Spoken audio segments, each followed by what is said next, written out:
everyone. It's a pleasure to be here today. I'm MP Sahota, your federal member of parliament for the riding of Brampton North. And like always, it's such an honor and privilege to attend Red Shawl's annual International Women's Day event. Red Shawl, I'd like to congratulate you and your entire team for always putting together such valuable programming, events, and you have been doing just as much through this pandemic, even though it is virtual. You recognize women, you encourage women, you mentor women, and you also bring awareness to a lot of women's issues, and so I thank you for that. Red Shawl and the team have given me some questions, and it won't come as a surprise that these are political questions about women in politics, and so I'd like to address these questions for you today. One of the first questions is whether women have an equal shot at top leadership roles in politics, and I would say it doesn't come without a struggle, but absolutely. In 2015, we saw that Prime Minister Justin Trudeau chose to create a gender-balanced cabinet, and meaning that those top roles that are coveted positions in politics, the ministry positions, were given 50% to women. Now, there were also people who said that oftentimes the top roles in cabinet or the key cabinet positions were most likely to be held by men. What we're seeing now is contrary to that. We are seeing some very key leadership roles being held by women, such as the Deputy Prime Minister, who is a woman. She also takes on the role as Finance Minister as well. And I think a lot of young women are looking up to Chrystia Freeland and all that she has achieved in her top role. And so I absolutely think it is possible. Also, we saw a big milestone just this fall. We had two by-elections that were held in the Toronto area, both elected women members of parliament, and thus at that point we reached our total of 100 elected women in the House. 100 is a big milestone, first in Canada, and I think that should be celebrated. We have 338 members of parliament, so we have not gotten to the point of equal representation in the House. However, we are getting closer, and I still think that we should celebrate the achievements that we have made, and 100 women is a remarkable feat. The next question that was posed was about barriers faced by women. And of course, there are struggles and there are barriers that are faced by women. And I would say one of the barriers is that although more and more women are stepping forward into elected roles as members of parliament, as members of provincial parliament, and at the city level as well. But we still see that the arena of politics is generally male-dominated. And by that I mean when there are political events, conventions, policy conventions, leadership races, fundraising, all of those types of political events and riding associations. So meaning, riding associations are in every single riding for every party where the grassroots politics of that riding is looked after. And my riding association, even though I am, a female member of parliament, I would say is predominantly male as well. I've been working hard to try to encourage and get more women to step forward into those roles, but it's a little bit of a struggle, I must say. And then the other part of that struggle is that when you don't see a lot of women in those events, it becomes a little bit less attractive for other women to want to go to a leadership race or to participate in these types of political activities. So I think that becomes a barrier in itself.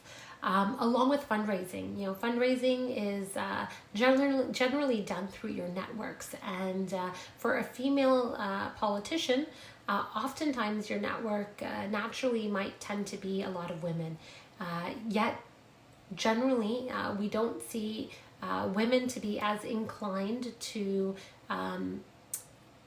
donate money to political parties.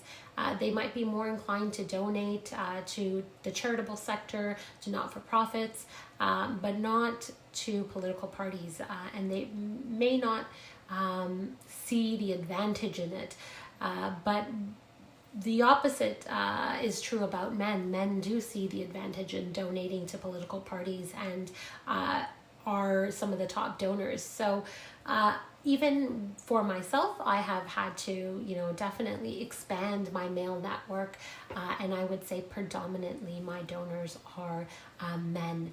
And so, of course, they have been my allies and my supporters. And I have to give credit to all of the men that have supported me, have encouraged me. Without them, I would not be in this role today. But I think it's important for us to make sure that the women around us recognize that politics is everywhere. And so although they may not think that they're politically inclined or politically interested, that is not true. Everything is decided by some level of politics. The air you breathe, the food you eat, the schools your children go to, all of that is politically connected. And so, I think it is important, if you want to see certain outcomes, if you want to support certain candidates, that you get involved and that you also financially contribute. So all in all, I think those are the big challenges that I've seen when it comes to women in politics. And now a little bit more about family. One of the questions asked was whether whether family is an obstacle to female leadership. And I would say it is viewed differently when it comes to women and men. For men, it's always been seen as an asset. Having a family means that you are a well-rounded family man with values and, deep roots in your community. So oftentimes for a man, it's promoted that he is married and he has children. All of those are usually seen as pluses for a candidate. When it comes to women, I think that is maybe changing a little bit. I'm seeing a little bit of a change myself, but I don't know how much sometimes people see it as maybe a challenge. Maybe perhaps the female candidate might not be able to do it all. She may not be able to balance her political life and her family, and therefore you're going to get a part-time politician. That is something I was attacked with even in my last political campaign.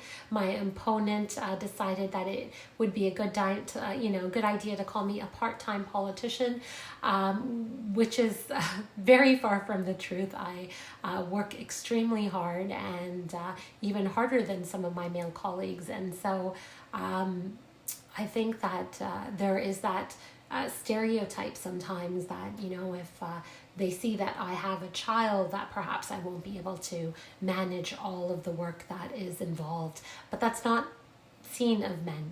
Men are seen to, be all that much better and stronger for having that family behind them. So I think that perception definitely has to change. I also had a lot of people question whether, that I was making the right choice for my family by following my dreams and entering politics. And I think that is something also that men do not get asked. Men are never asked why, whether they will be able to be good in their job and also be a good parent. But women, are made to feel that they have to choose.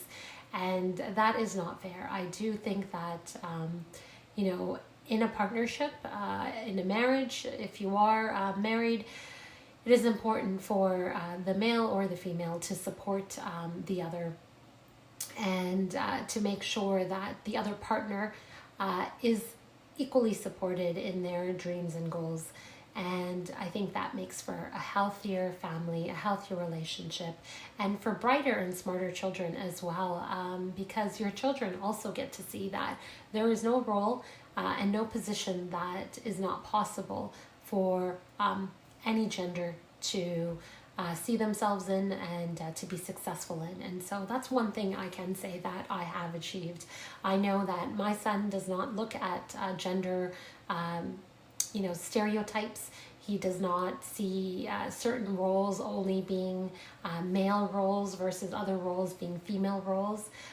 We share a lot of different responsibilities around the house, and so I'm really happy to know that he's not growing up with that type of thinking in his mind, and so that's really important. We need to be the role models in our children's lives, and that is one of the reasons I even make the sacrifices that I do, because I do think it's important for my child and for others to be able to see those role models in their lives. And then one of another question that was asked about key opportunities for female leadership, and also lastly, whether women want to get involved in politics, what the best way they can do it.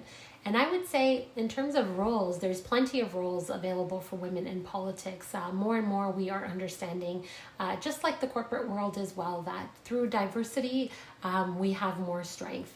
Our government is better, makes better decisions, more well-rounded decisions for Canadians if we have diversity in our decision makers. And although it's not easy to turn things around overnight, it will take time. We are making sure that we take stock of the people that are hired and entered into key positions, in whether they are in the background, political staff, ministry staff, deputy ministers, all of that, or whether they are center stage and they are the politicians themselves. We are trying harder to encourage women to step forward, to run, to become candidates in elections. And equally, we're trying our best to encourage those politicians to make sure they're hiring through an equity lens. And if you're a woman and you want to get involved in politics, I think there's no better way than to join a political campaign. There might be, an election this year. We don't know. With a minority parliament, anything is possible. And it might not be this year. It might be the year after. But whenever that election comes, I think, if you want to get involved in politics and you see yourself running in an election yourself one day, or wanting to become, involved in politics when it comes to policy or other political staffing, then I think having volunteered in a campaign is key. The way you can do that is you can sign up for whatever party membership you would like, any party that you find yourself most inclined to having similar views to. You can go on their website, check that out, check out what they stand for, their different policies and platform ideas, and find out where you fit. After you do that, you can sign up for a membership. Through a membership, you will be notified of different events that happen in your area. You'll be notified of the different candidates that are running in your area. And through that, you can then contact those candidates and offer to volunteer, whether it's on their campaigns or in MP offices. There's always volunteer opportunities as well. But there's many more on a campaign. So I would say, throw yourself into it, give it a shot. You might just have lots and lots of fun through the journey, and it'll give you an idea of what politics is like on the inside. Having that experience will open the door to many, many possibilities. So I think that's most of the questions. I hope I did them justice. And if you ever have any questions or would like to have a one-on-one, if you have some interest in politics and you'd like to come up to Ottawa, you'd like to see question period. Some of those things might not be possible currently in the pandemic, but others, at least a one-on-one with me can always be possible. So please reach out. Don't hesitate. I'm always here to answer your questions, and I love making sure that we can encourage more people to get involved and be, civically minded and engaged in politics. I hope you have a great International Women's Day and have a good event. Thank you.